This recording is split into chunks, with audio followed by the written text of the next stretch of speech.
Bueno, muy buenas noches para todos. Les agradezco su puntualidad. En honor a ello, pues vamos a comenzar nuestro segundo encuentro sincrónico de la materia procesos psicológicos básicos. La idea de esta noche es poder ahondar el tema de lo que es el pensamiento y el lenguaje, ampliar un poco la información y al final un poco de la teoría más famosa de inteligencia que se ha planteado. Como ustedes saben, voy a comenzar la grabación pues para que podamos tener el registro de la misma y compartirla a los compañeros que no nos pueden acompañar. Entonces, este tema de pensamiento y lenguaje está incluido dentro del contenido del curso y también les podrá ayudar para orientarse con respecto a la realización de la actividad. Entonces, al final utilizaremos un momentico de tiempo para poder responder inquietudes que les hayan surgido sobre la actividad. Listo. Bueno, ¿me están escuchando bien?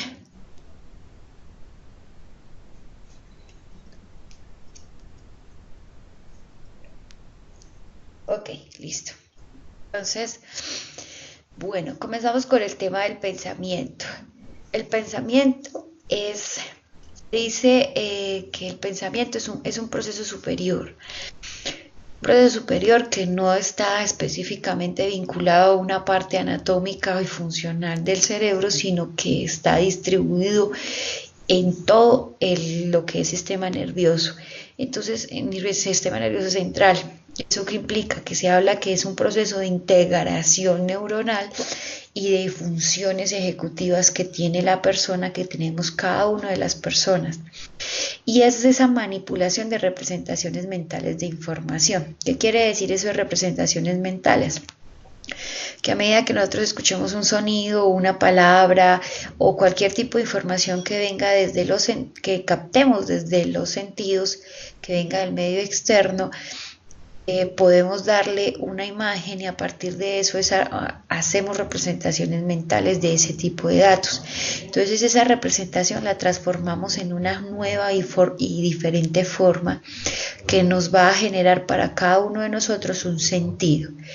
¿Qué hablamos de que cada uno le da sentido a esa representación? Porque depende de la experiencia, de la memoria, de todos sus procesos y funciones, la forma en que le damos esa nueva representación a esa imagen o a ese dato que hemos captado.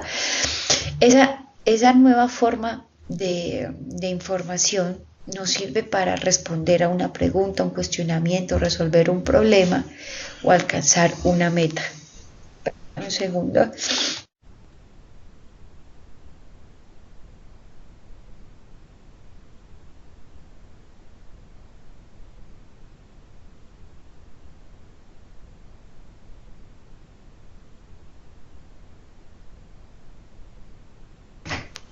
Bueno, entonces el pensamiento es un proceso vital en el sentido de utilidad práctica y se alimenta de los demás procesos. ¿Qué quiere decir eso? ¿Todos me están escuchando o solamente el compañero tiene dificultades?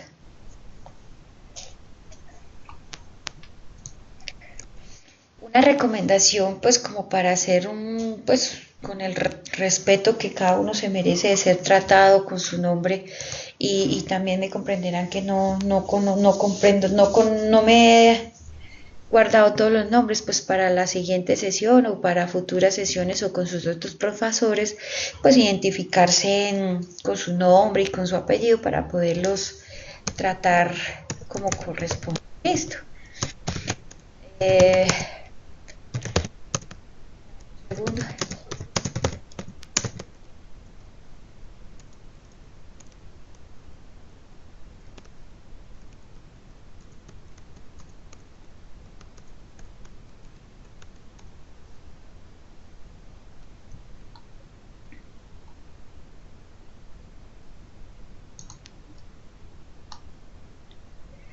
Bueno, entonces continuamos.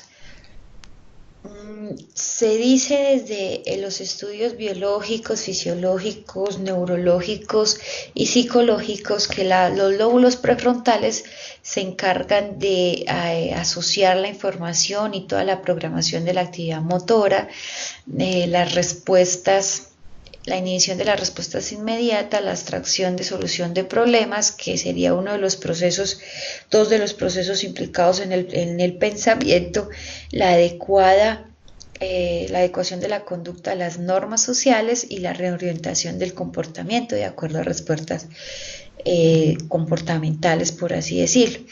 Entonces, de alguna otra manera se ha planteado que el lóbulo prefrontal es la parte superior. Si ustedes se ponen la mano sobre la frente y encima de los ojos, nuestro cráneo y nuestro cerebro tiene una prolongación pequeña, es una porción del cerebro muy pequeña, que es ovalada, por así decirlo. Esa viene siendo la parte prefrontal del cerebro, la porción prefrontal del cerebro, y es la parte más evolucionada que tenemos los seres humanos. Entonces, esa pequeña parte, esa pequeña porción es la que se encarga de regular todos los aspectos de la solución de problemas y específicamente del comportamiento. Entonces, de alguna otra manera, como les decía comenzando, al pensamiento no se le ha adjudicado una parte específica del cerebro, sí se habla de que desde allí es desde donde se controlan principalmente ese tipo de regulación. Pero no implica que todas las demás partes no estén involucradas, porque todas las funciones ejecutivas y los procesos superiores son de integración cerebral. Entonces, como tal, lo que nos interesa es conocer muy bien cada parte del cerebro para poderlo hacer esas asociaciones neuronales que se dan a través de las neuronas y que son las encargadas de recoger la información, de procesarla y de permitirnos también de esa manera generar respuestas, que eso lo veíamos en el primer encuentro cuando les expliqué cuál es la función de la neurona. ¿Cómo es el proceso de pensamiento? Nosotros comenzamos generando imágenes mentales. Esas imágenes mentales se forman a partir de todo lo que es el proceso de sensación y de percepción, que va ligado a la memoria y que nos permite ir generando todo ese banco de representaciones. Luego de eso generamos conceptos. Los conceptos los producimos a partir de prototipos. Yo me imagino que ustedes en alguna ocasión han escuchado esa palabra, prototipos. El prototipo o los prototipos parten de una figura, un invento o una cosa que sirve como modelo para elaborar otras cosas u otras figuras u otros inventos de calidad con la misma igualdad, o que sirven de molde para generar o replicar otro tipo de conceptos. Entonces, nosotros, si es algo que por primera vez vemos, olemos, degustamos, inmediatamente nuestra sensación empieza a reconocer la información. Luego nuestra percepción forma como tal un proceso de interpretación y a partir de eso generamos esquemas e imágenes mentales que nos permiten, junto con la memoria, generar conceptos. Entonces, esa primera vez que nosotros vamos a tener algo, por así decirlo, ese tipo de información por primera vez, nos constituye en prototipos. Y a partir de ahí vamos a empezar a lo similar o a lo parecido o a lo igual, lo vamos a establecer o a identificar o a relacionar desde esa primera vez, por decirlo así. Cuando ya hemos generado los conceptos, hacemos un racionamiento y una toma de decisiones. Las personas, nosotros razonamos de dos formas, el deductivo y el inductivo. ¿Saben qué es eso? ¿Han escuchado el pensamiento deductivo y el pensamiento inductivo? No, profe. Bueno, Victoria, ¿tú en qué contexto lo has escuchado? Si quieren, activen su micrófono, hagámoslo un poquito más dinámico para que no solamente sea yo la que hable, sino que también podamos compartir entre todos sus preguntas, sus acercamientos. Profe, perdón, Bueno, usted envió la presentación al correo. Envió la presentación al correo. No, no, señora. Plataforma. Ah, bueno. Es que no me deja visualizarlo, pero ¿Quieres haces lo mismo de Mariluz? Tú eres Mariluz, ¿cierto? ya estoy como Mariluz Vélez, sí. Entonces, si quieres, haces lo mismo que le plantea Mariluz. Sales de la plataforma, ingresas por otro explorador que no sea Google, quizá, porque a veces suele haber dificultades en la lectura de no sé qué cosas por allá.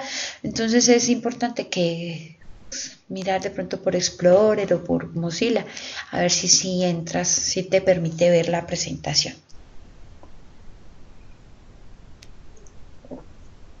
Bueno, entonces continuamos. Ah, pero Victoria, tú ibas a hablar. sí, iba a decir que, buenas noches, que el deductivo es el que va de lo general a lo particular y el inductivo al contrario, de lo particular a lo general. Exacto, entonces imagínense en una analogía del embudo. Entonces el embudo viene siendo lo general y pues el filtro o el paso pequeño viene siendo lo particular. Entonces nuestro pensamiento funciona de las dos maneras y nosotros estamos generando siempre ese tipo de pensamiento, esos tipos de pensamiento para a partir de ello tomar decisiones. Entonces, en ocasiones vamos a partir de lo general a lo particular y en otras ocasiones vamos a necesitar pensamiento inductivo de lo particular a lo general. Entonces, ¿qué nos permite ese tipo de pensamientos? Analizar, por decirlo así, todas las situaciones que se están presentando al respecto del problema y a partir de eso hacer racionamientos y tomar decisiones. ¿Sí? Nosotros, hay varios teóricos que plantean que los seres humanos somos sujetos de solucionar problemas continuamente. Así como tenemos que solucionar problemas muy complejos, también tenemos que solucionar problemas simples, pero diariamente y en todo momento vamos a tener que solucionar problemas. Un problema simple que uno diría, pues no, quizá no opera o no es nuestra situación, pero realmente siempre vamos a estar solucionando problemas. ¿Qué me voy a poner hoy? ¿O por dónde me voy hoy para el trabajo? Me voy por este lado, pero no, hay mucho trancón, o no, me voy por este lado, pero de pronto los semáforos. O sea, siempre vamos a estar tomando decisiones y solucionando problemas. Eh, a raíz de eso, la solución de problemas también nos permite de alguna u otra manera ir generando aprendizajes. Entonces, cuando yo voy generando aprendizajes, todo eso también va a la memoria y ese mismo tipo de racionamientos que vamos a tener a largo plazo o a mediano plazo en alguna situación similar, los vamos a evocar y nos van a permitir resolver las situaciones problema y tomar decisiones. Una consideración que hay que hacer y es que no podemos ver el problema desde su aspecto peyorativo, o sea, un problema no siempre es malo. Sí van a haber obviamente problemas y dificultades que pues tienen un lado adverso, pero los problemas no son solamente los malos, sino que también hay problemas que son buenos y esos problemas también ayudan y funcionan de la misma manera en términos de que las personas tenemos que hacer racionamientos, pensar y a partir de eso tomar decisiones. En alguna ocasión, por ejemplo, nos decían que un problema positivo es, bueno, yo estoy en determinada condición y me gané la lotería, puede ser un problema positivo, como para otras personas se le puede convertir en problema negativo. Entonces, pues invitarlos como que a ver que ese tipo de problemas, el problema no es solamente el lado negativo de las cosas. ¿Listo? Entonces, considerar esa parte.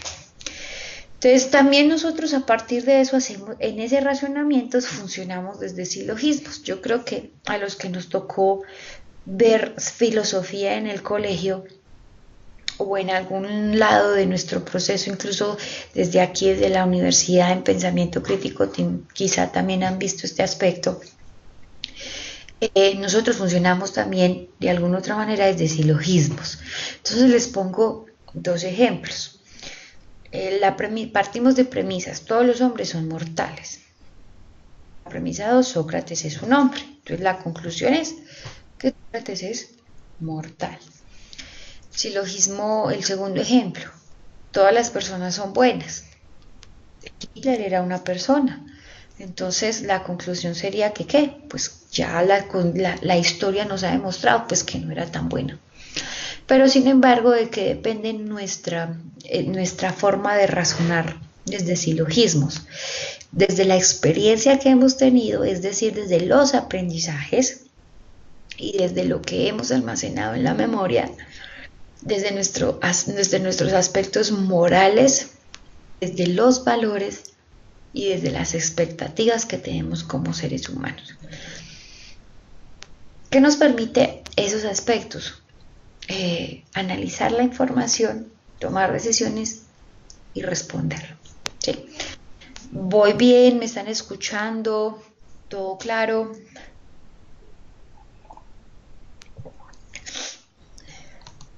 Ok. También tenemos otras formas de funcionar y son los algoritmos. Todos tenemos un computador, ¿cierto? Los algoritmos son, por decirlo así, son fórmulas que nos permiten calcular. Un algoritmo, por ejemplo, de la vida diaria, ir al trabajo. Si me voy por este lado me puedo gastar tantos minutos, si me voy por este lado me puedo gastar tantos minutos, pero tengo que caminar más, o tengo que pasar más semáforos, o tengo que hacer tales vueltas, esos son algoritmos, son situaciones en las que nosotros hacemos cálculos. Y la heurística, que nos permite funcionar o desglosar para generar un razonamiento inductivo como tal. Entonces la heurística nos permite llegar al detalle, ¿sí? Y eso también a su vez está desde lo que se plantea de la representatividad y la disponibilidad. Quienes están viendo la presentación, ¿qué ven arriba y qué ven? ¿Cuál es la imagen que está arriba y cuál es la imagen que está en abajo?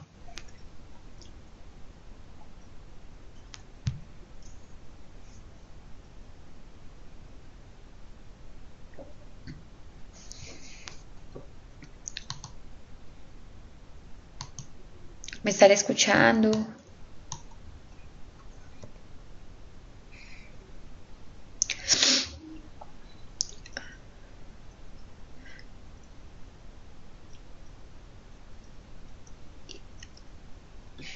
Bueno, ¿y qué características, Marta, tiene esa persona? No la del lado izquierdo de la pantalla, el investigador, sino la del lado derecho.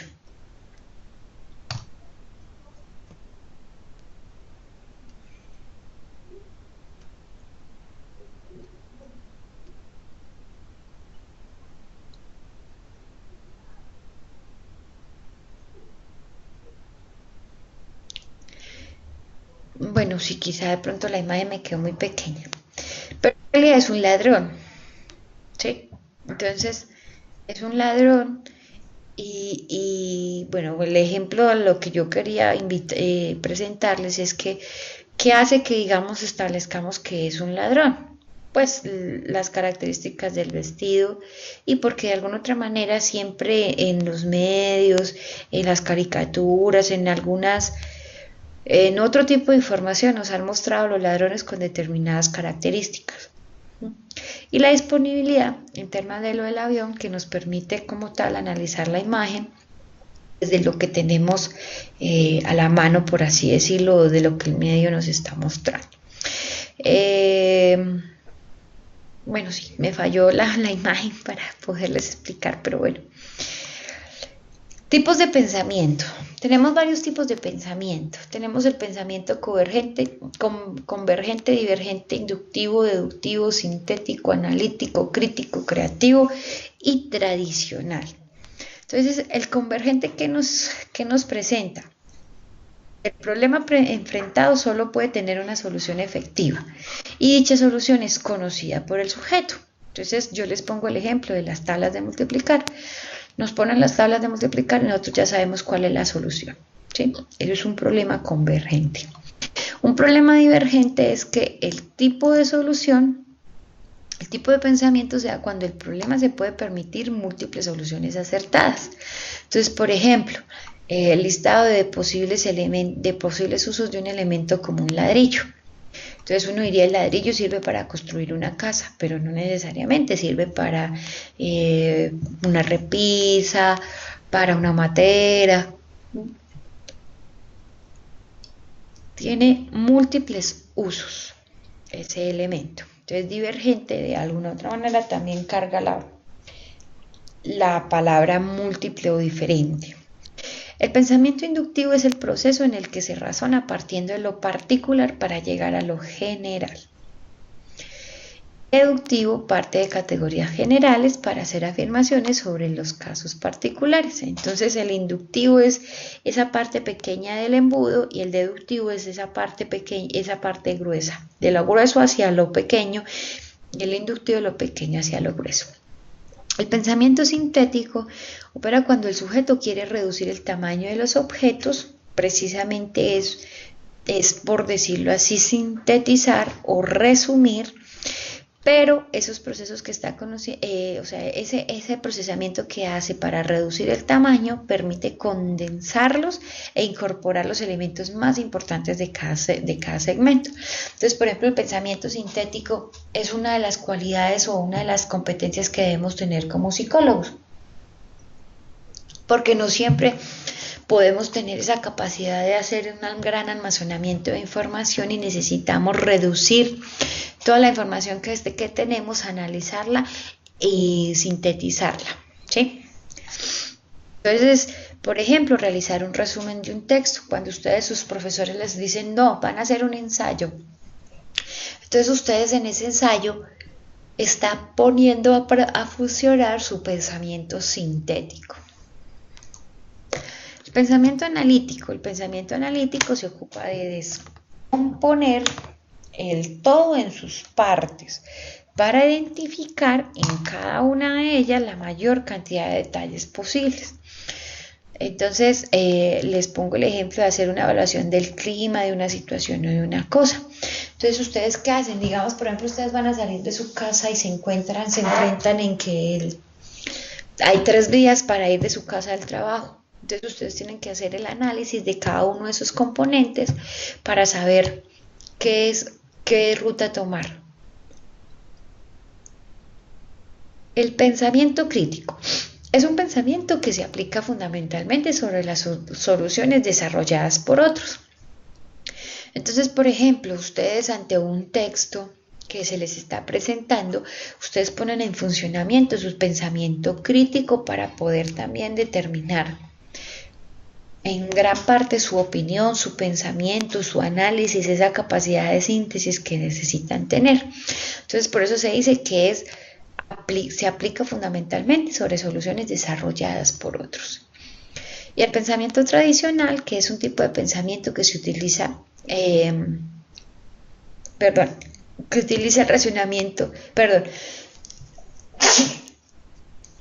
utiliza el razonamiento, que es un medio insuficiente para indagar en un tema y no dedica suficiente atención a los aspectos generativos, productivos, constructivos y creativos del pensamiento. Por ejemplo, responder a una agresión de forma inmediata. Entonces, de alguna otra manera nosotros funcionamos en muchas ocasiones de nuestra vida por pensamiento tradicional.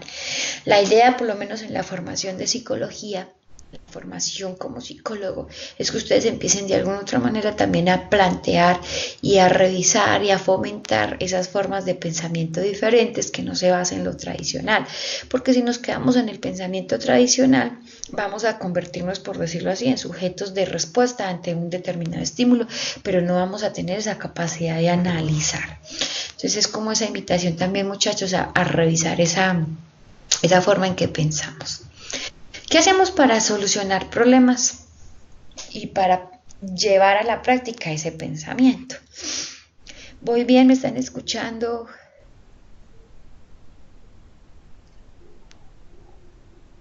Les pido un poquito de disculpas de pronto porque es que estoy agripada, entonces de pronto a veces se me va la voz pero si llegan de pronto a que no me escuchen, me escriben, ¿vale? Entonces, ¿qué hacemos nosotros para solucionar problemas y para poder, como quien dice, entrar a poner a funcionar ese pensamiento? Primero que todo tenemos que tener una preparación o solución de problemas. Entonces, tenemos problemas bien definidos y mal definidos ante diferentes tipos de problemas.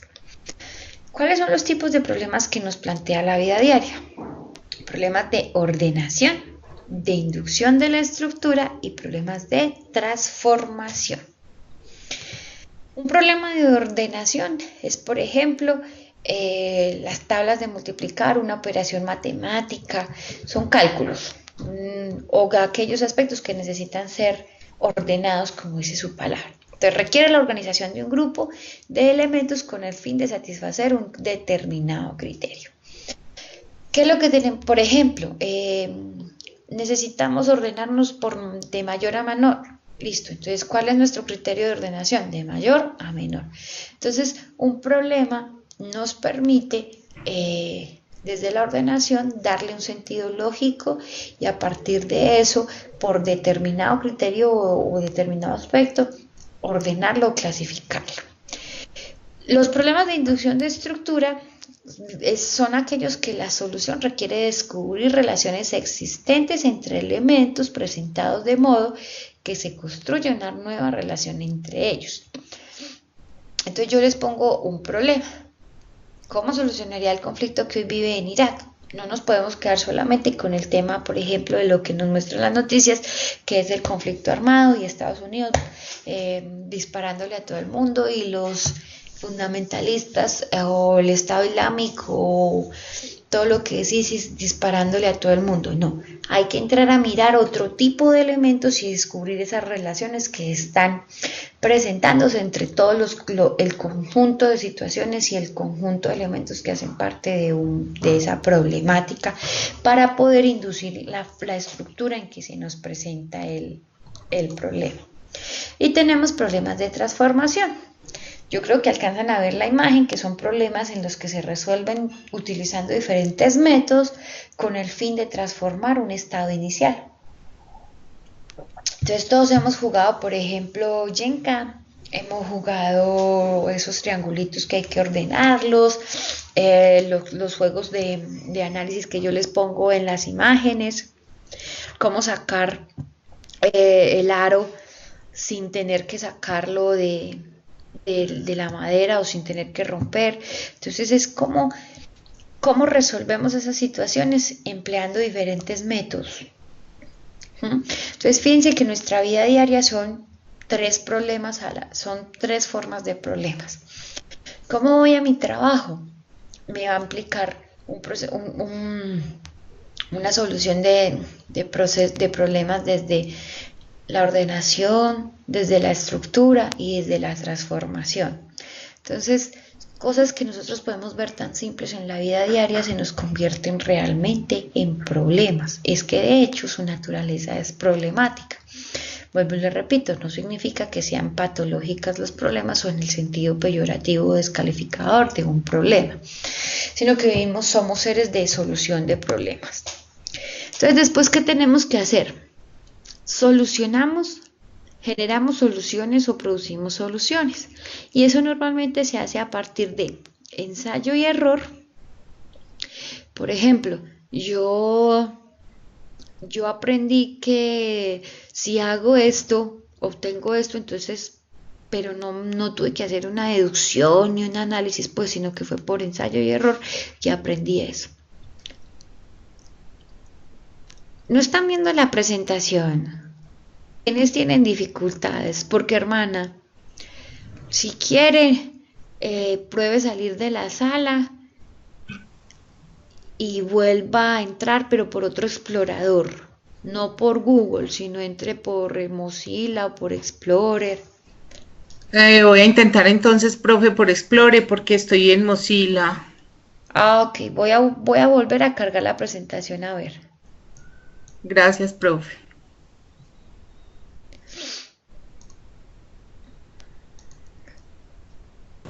Sí, es mejor, profe, porque hace rato en ningún explorador abre. Ok, no, ya la voy a presentar desde escritorio entonces para que nos quede más fácil. Ok, gracias, profe. Ok, bien.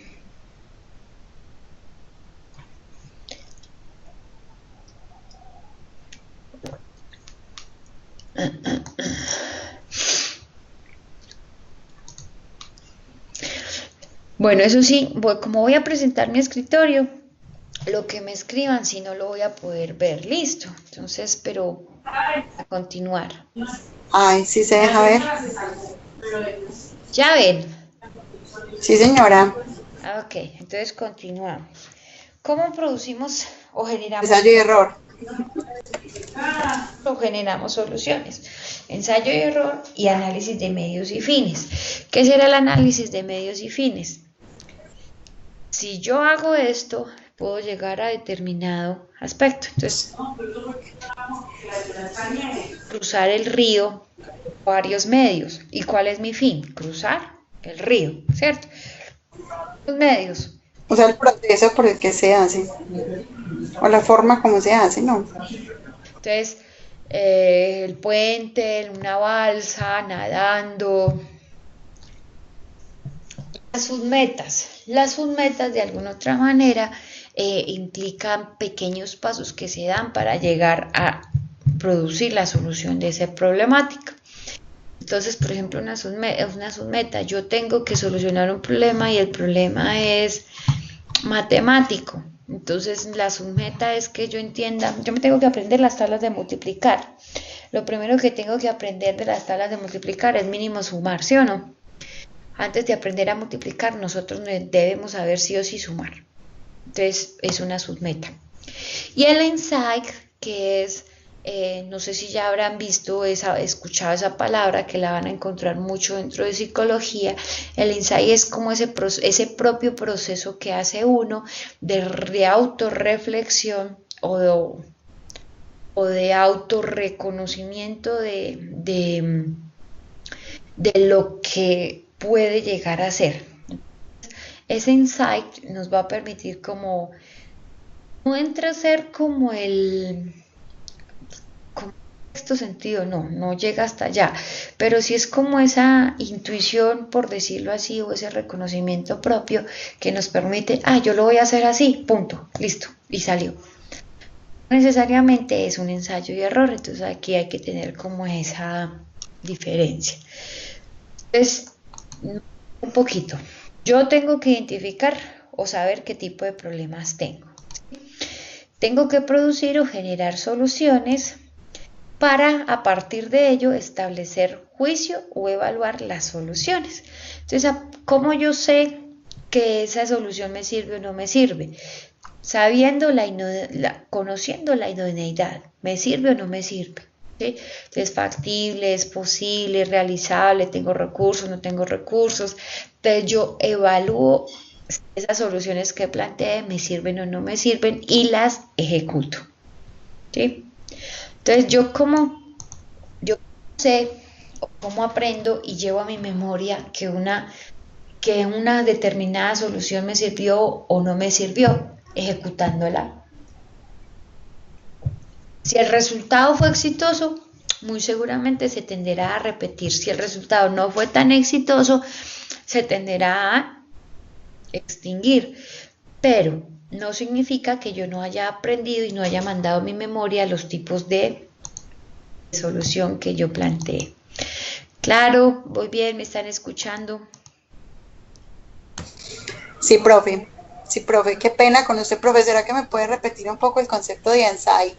Es que no me quedó como claro, me quedé como ahí en el aire. Un segundito que tengo aquí Sí, qué pena, gracias. la presentación bien, pero cambio. Ok, ya le subo entonces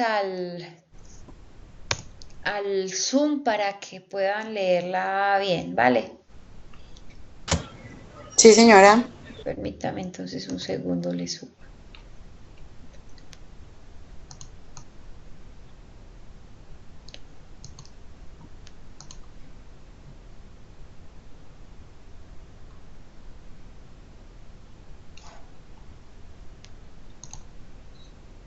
A ver, le subimos un poquito aquí. Ay, pero ya se me distorsionó. Vamos a ver si así funciona.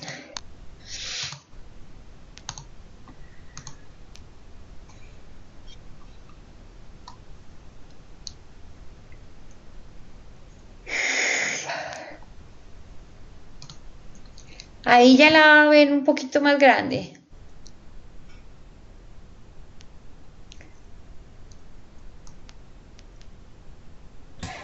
Sí, profe, se ve perfecto ya. Yo la veo bien. No sé los compañeros. Listo. Sí, sí, está muy bien, profe. Entonces, el insight es como ese reconocimiento propio que se tiene de lo que es la persona, es como una introspección, como una revisión a sí mismo, y funciona de alguna otra manera como una intuición, pero no llega tampoco a tener ese grado de ensayo y error, que hay que hacer la diferencia, ¿listo? Porque Sinónimo de in- introspección, introspección. instros- introspección. Sí, ese concepto ya lo había visto en otra materia. Exacto. Eso lo van a encontrar mucho en la psicología humanista, lo van a encontrar mucho en cuando vayan a ver algo de la gestal. Listo. Ok. El pensamiento no es una sola, o sea, el pensamiento tiene varias formas de presentarse, ¿sí? Una de las que más tiene coherencia y de las que más se evalúa dentro de la psicología es el lenguaje, ¿sí? Pero el lenguaje, antes de entenderlo como una muestra de pensamiento, hay que entenderlo como un proceso principalmente fisiológico y neuropsicológico, ¿sí? Entonces el lenguaje tiene una base que es el aparato fonador, pero no me voy a entrar como tal a especificar eso.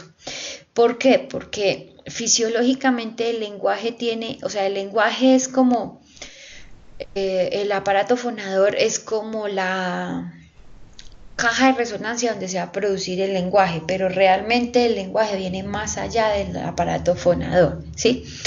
Entonces, el lenguaje tiene unas características neurofisiológicas y bases socioculturales.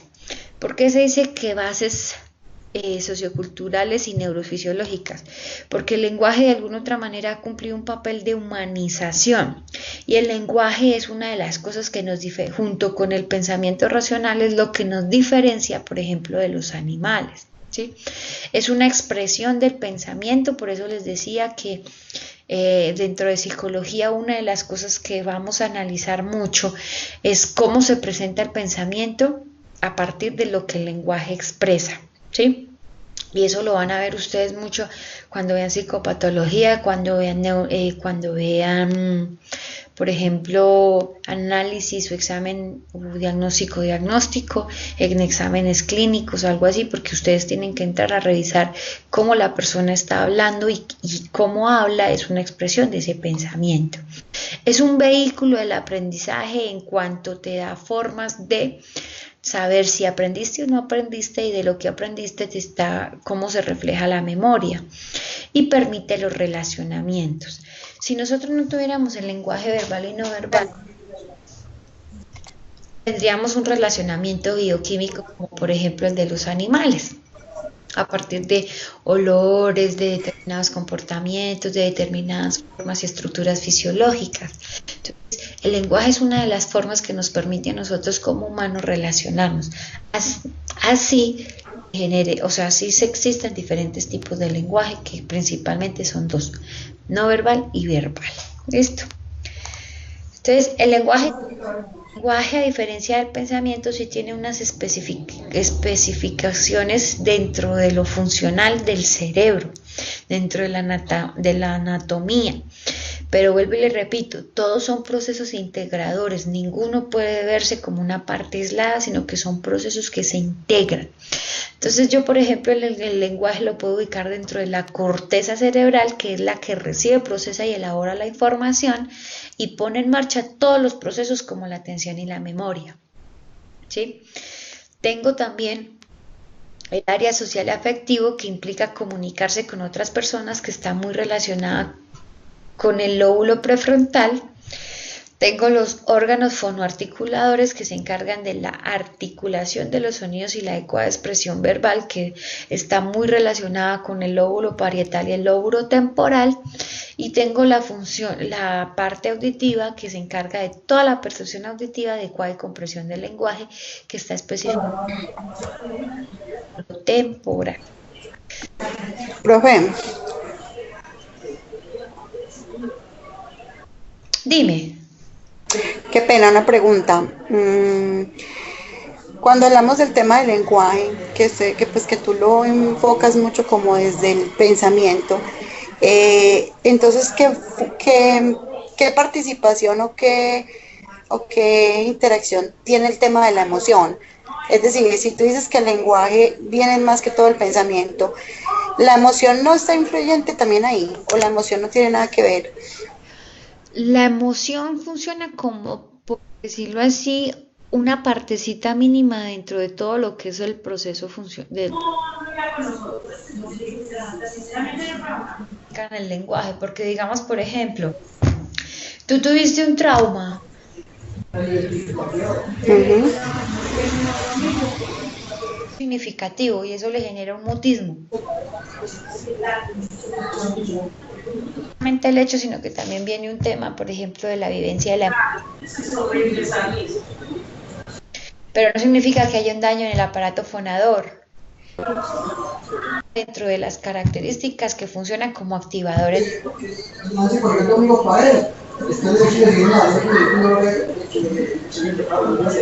Días malucos que uno no quiere ver a nadie y no quiere hablar. Ujú. Pero de todo el proceso de integración no es solamente. Pero no, empieza a tomarse la llama, Las partes no son, o sea, todo lo cerebral funciona integral, funciona integrado. No son solamente partes aisladas, como para que tengan claro eso. ¿Listo? No sé si te aclaré, Mari. Si era Mari. Sí, profe, gracias. Lo que pasa es que se entrecortó un poquito, pero sí, te entendí la idea. Muchas gracias. El lenguaje sí tiene, a diferencia del pensamiento, sí tiene unas partes específicas dentro de lo que es la anatomía cerebral y del sistema nervioso especialmente. Entonces, tiene una implicación en el córtex motor que va a lo largo de los parietales en cuanto que es todo lo que es movimiento. Usted, para expresar el lenguaje, tiene que mover su cuerpo. Y fíjense en una cosa, que el lenguaje no es solamente de lo que hablamos con las palabras, sino que el lenguaje también es el movimiento, el lenguaje no verbal.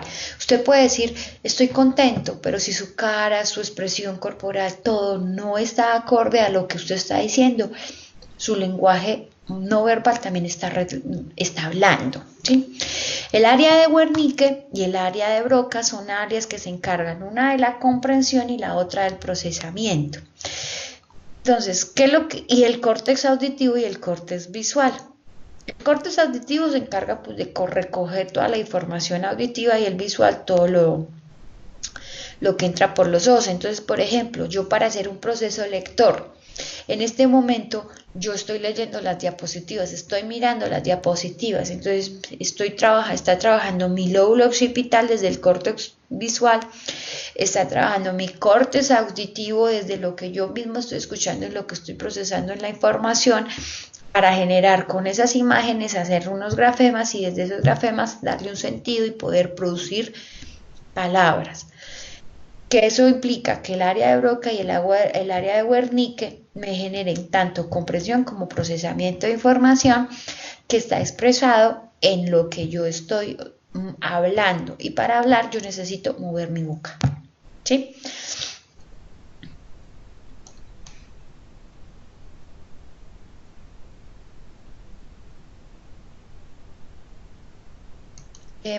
Marilu, no entiendo tu pregunta. Las preguntas al final nos devuelven los temas. No entiendo tu comentario, ¿me lo puedes explicar, por favor? No, profe, no es relacionado con el tema, es que la compañera Marta Velandia propuso hacer las preguntas al final de la charla y yo le estoy diciendo que hacer las preguntas al final de la charla nos va a devolver en los temas, entonces eso fue lo que le expresé en los comentarios, pero nada que ver con lo que estás explicando. Vale. Bien. No, igual lo hablamos desde el principio. Quien necesite, pues vamos de una vez evacuando. Con eso, Claro, ir resolviendo las dudas. sí, con eso se nos hace y también se nos hace un poco más participativo y menos. Ajá, así es. Ok, vale. Entonces, el lenguaje tiene un desarrollo que es desde lo biológico hasta lo psicosocial. Entonces, hablamos de que el desarrollo del lenguaje empieza o sea, desde el mismo momento del nacimiento ya tenemos lenguaje. Es más, algunos innatistas hablan de que desde que estamos en el vientre ya tenemos lenguaje. Porque acuérdense lo que yo les decía, nosotros nos expresamos verbal y no verbal. Entonces vamos a responder, por ejemplo, a los movimientos. Y esa respuesta ante el movimiento con movimiento es una respuesta del lenguaje. Entonces, hablamos de la etapa de prelingüística en el cual el llanto y la sonrisa se convierten en los principales canales de comunicación, ¿sí? Entonces, fíjense que, por ejemplo, las que somos mamás nos dicen, ustedes van aprendiendo a identificar el llanto, entonces si el llanto es de tal característica es porque ta. Entonces, esas formas de comunicación que no son habladas se nos convierten también en formas de lenguaje. A partir del año empezamos a generar las primeras palabras, porque antes están los balbuceos.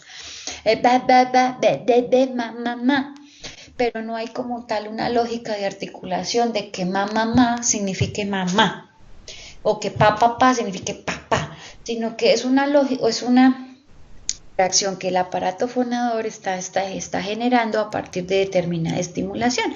Por eso es importante en las primeras etapas hablarle mucho a los niños, porque los niños van empezando a generar conceptos y a partir de eso van generando también producción de lenguaje. A los 12 y 18 meses empiezan a surgir las primeras palabras, que son palabras aisladas que tienen una intención comunicativa, pero que están asociadas más a emociones y hacia sí mismo, ¿sí? Luego viene 18 a 24 años, ya se empiezan a dar combinaciones de palabras, se presenta un poco más la comprensión, ya hay una asociación entre lo que significa tal cosa. 18 a 24 meses un niño ya sabe que si dice mamá es porque corresponde a la mamá y si dice papá es porque corresponde al papá. Por ejemplo, se dan mucho las ecolalias, que son repeticiones de palabras. Ustedes van a encontrar niños que les encanta, se les pega una palabra y la repiten, pero no es porque sea malo, sino porque es lo que ellos están empezando a procesar de su medio hacia su propia banco de memoria e ir generando su propia información. Y así sucesivamente, de los 2 a los 3 años vamos a empezar etapas de la frase simple, donde se construyen palabras con 2 o 3 oraciones con 2 o 3 palabras. Generalmente no tienen una conexión que no sea ilógica, pero que sí tiene una relación en lo que para él significa. Entonces, yo quiero, yo esto, yo casa. Entonces, es la forma en que se empiezan a comunicar y es la construcción en lo que se va generando es una semántica y una gramática. A los 3 o 4 años se genera el desarrollo gramatical, que eso permite que cada vez se vayan generando se vayan sumando más palabras y se vayan haciendo más asociaciones para construir oraciones. Y a partir de los 4 años sí se empieza a hablar de que hay un sistema lingüístico casi desarrollado en el que se van perfeccionando. Si ustedes miren esta etapa de desarrollo a la etapa del desarrollo escolar, son coincidentes. Bueno, ¿cuáles son unas alteraciones del lenguaje? Se dan principalmente por 2 tipos. Las alteraciones neurológicas, por 3 tipos, perdón, los retrasos y las dificultades en el aprendizaje. Si nosotros nos especializáramos en neuropsicología, tendríamos mucho acercamiento a las alteraciones neurológicas. Pero si no nos especializamos en neuropsicología y nos vamos por el lado solamente de la psicología, por ejemplo en psicología educativa, contra retrasos en el lenguaje y dificultades de aprendizaje, que son como la mayor prevalencia. Las alteraciones neurológicas son ocasionadas por un daño fisiológico, se daña una estructura cerebral, ¿sí? Y los retrasos en el lenguaje se dan cuando la relación entre tiempo y desempeño no corresponde a la edad cronológica del individuo. Y las dificultades, no existe un daño, pero puede presentarse un daño leve o dificultades de enseñanza. ¿Cuáles son? Que se las presento estas porque son las que vamos a encontrar con mayor prevalencia en el ámbito psicológico y son las que a veces consultan más los papás. Entonces, por ejemplo, la dislexia, la disgrafia y la discalculia. Ustedes habrán escuchado ese tipo de términos. La dislexia es cuando hay una afectación en la lectura, la disgrafia cuando hay una afectación en la escritura y la discalculia cuando hay una afectación en la aritmética o en el cálculo. Normalmente se dice que las tres de alguna otra manera van asociadas, pero prevalece alguna de ellas. Alguna de estas prevalece con mayor intensidad. Puede darse un niño que sea más disléxico, que disgráfico y discalculio, o lo contrario, alguna de esas tres puede prevalecer más.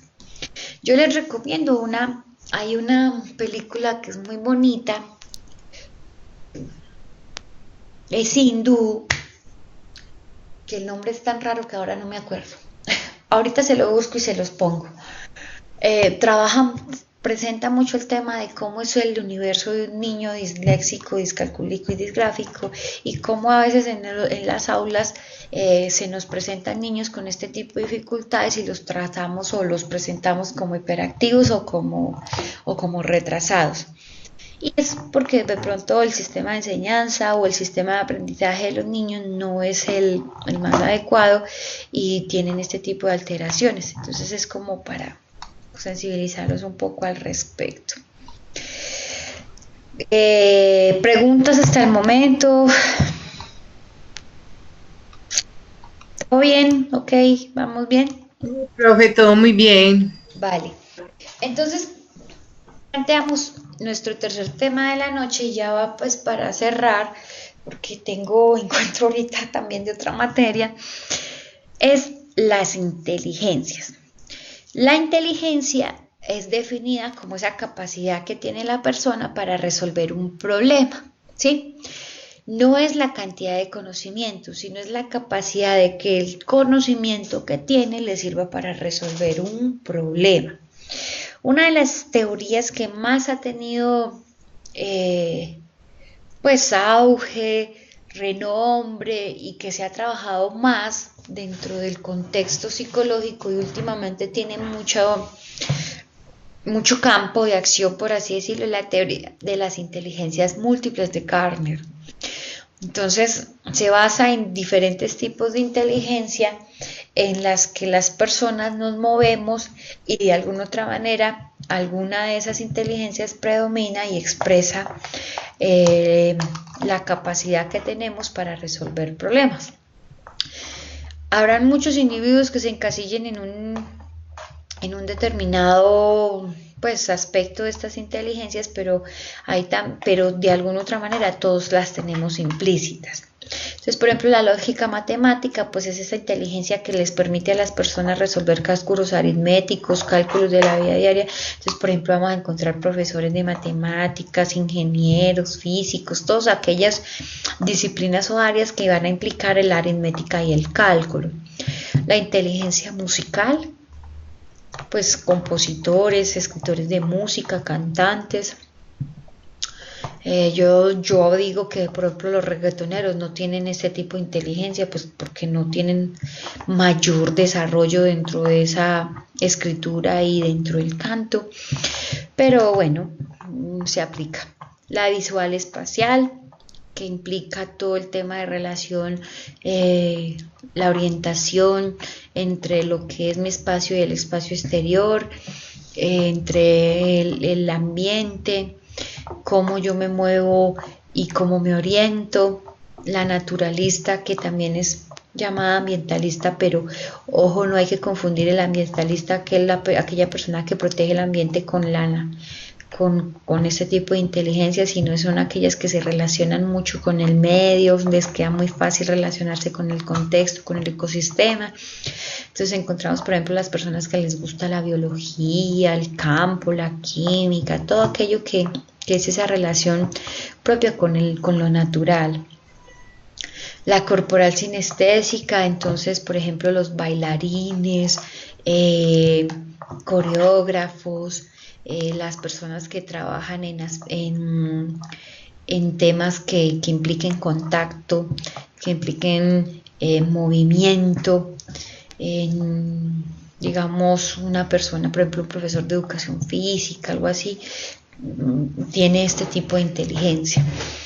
La interpersonal, que es en el relacionamiento con el otro, básicamente la intrapersonal, que es la conciencia de sí mismo, y la lingüístico-verbal, que es todos aquellos que escriben, componen, redactan, los buenos oradores, aquellos que tienen la capacidad de pararse enfrente de otros, todo este tipo de personas que se desempeñan muy bien en lo oral y en lo escrito, profesores, pero la idea es que todas las inteligencias... Personal es más que, Perdón. profe, qué pena, la intrapersonal es más que todo como la inteligencia emocional, ¿o no? De alguna otra manera sí, tiene que ver porque la inteligencia es la capacidad que tengo de reconocer lo propio, la intrapersonal, lo propio, lo mío. Ah, ¿Sí? ok. Entonces, ¿qué se dice? No es inteligente el que tiene mucho conocimiento, sino el que sabe aplicarlo. Entonces, a veces nosotros encontramos dentro de, por ejemplo, dentro de muchos de los ambientes profesionales, muchas personas que tienen una cantidad de conocimientos, pero por ejemplo no tienen una buena inteligencia interpersonal. Entonces son de esos que tienen muchos cartones y poca humanidad. O encontramos personas que son, por ejemplo, decimos, no, pero ese señor, ¿qué va a saber? Y cuando uno va y mira, wow, tiene un cúmulo de competencias y de conocimientos que le permite resolver cualquier problema. Entonces, la inteligencia va dirigida a la expresión total de todas las funciones de la persona y es a resolver problemas, ¿sí? Entonces es como esa capacidad y ese proceso superior que nos integra toda la información, toda la experiencia, todo lo conocido y lo por conocer, y a una meta, y es solucionar problemas, ¿sí? Entonces se dice que el que soluciona problemas es inteligente, pero no siempre. No siempre, porque a veces hay determinadas condiciones y consideraciones que entran en el contexto y en la situación específica que nos bloquean, por ejemplo, aspectos para la solución de problemas. Entonces es como entrar a revisar qué es lo que pasa con esas personas y mirar cómo se da la integración. Existen diferentes formas de medir la inteligencia y eso nos permite como tal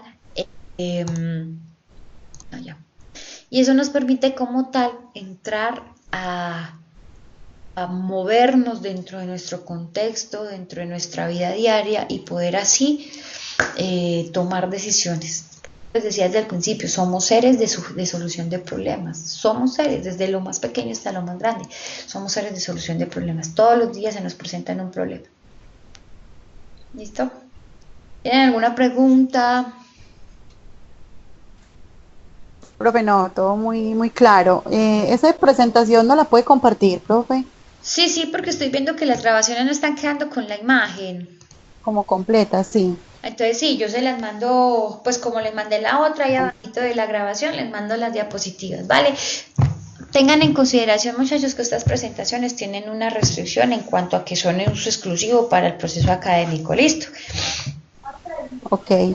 Profe, una última pregunta y de pronto se sale un poquito del contexto de la reunión, pero cierto que para la actividad grupal coge las unidades. ¿Qué unidades coge? Todas prácticamente, A todas, ¿cierto? porque hay que analizar aprendizaje, hay que analizar memoria, hay que analizar, creo que lengua, espérame, ya miro la actividad. Ah, es algo así, que enfermedades, no sé qué. Pues, lo que estoy mirando. Sí, porque el caso es ¿Por qué les pongo un caso? Porque es que en el caso, o sea, la competencia es que ustedes identifiquen esas funciones en un caso. Entonces la idea es que ustedes puedan identificar cómo se da el pensamiento, qué es lo que emociona y motiva a Juan, todo. Es que en una actividad tan sencilla pero tan compleja como conducir se reúne absolutamente todo. ¿Listo? Ok, profe. Muchas gracias. Bueno, a ustedes les agradezco la participación. Si de pronto hoy o mañana ya les estaré subiendo la presentación para que tengan conocimiento, la puedan revisar y sus compañeros también tengan la información que trabajamos. Bueno, Listo, profe. Muchas gracias. Muy amable. me escriben al correo interno y yo estoy dispuesta para responderlas. Bueno, Sí, profe, si no la llamo. Gracias, profe. a ver, no manejo celular, solamente correo interno o correo del curso. Ay, acá en la información dice que de 5 a 9 la atención. Manejando teléfono, eh, Listo. solamente correo interno y yo sí estoy procurando responder pues casi inmediato, ¿no? Pero sí no me estoy demorando tanto. Listo. Pero que tiene acá en la plataforma no está disponible. No, mi corazón. Ah, bueno, profe. Correo del curso.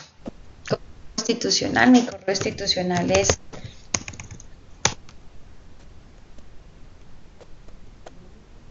Profe, muchas gracias. A ustedes buena noche, que descansen. Termino entonces la reunión. Que feliz fin de semana. Profe, si se acuerda de la película, nos la escribe, porfa. Sí, eso estoy buscando. Película. Es muy interesante. Muchas gracias, profe. Feliz noche a todos, compañeros.